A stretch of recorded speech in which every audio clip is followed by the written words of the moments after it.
Right now I'm joined by Boston Power player, Nick Tsoukalis. Nick, when it comes to credit cards, I feel like there's so many deals out there. So when somebody's looking to choose their credit card, what should they be looking for?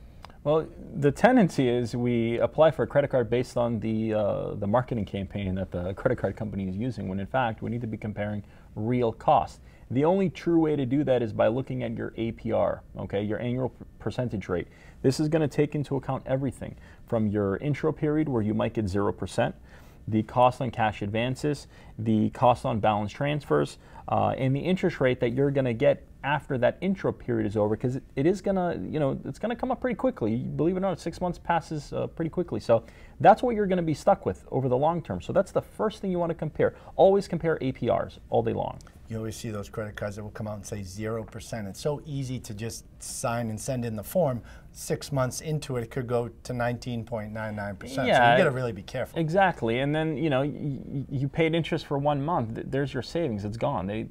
Banks are smart. They're not going to lose money because they gave you 0%. They need to make money.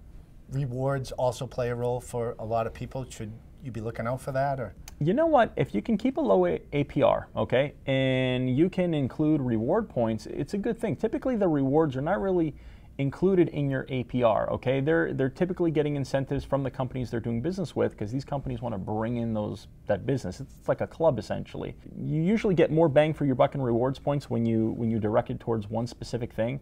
So if you're getting a JetBlue card, you're going to get the most bang for your buck from each purpose for JetBlue. If you're getting overall reward points that you can use for everything, usually the points are somewhat diluted. You don't get as much bang for your buck.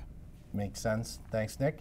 And if you'd like to connect with Nick and his team over at Key Credit Repair, you can do so by going to keycreditrepair.com. And remember, you can also follow Nick on our blog right here on our page on boston.com.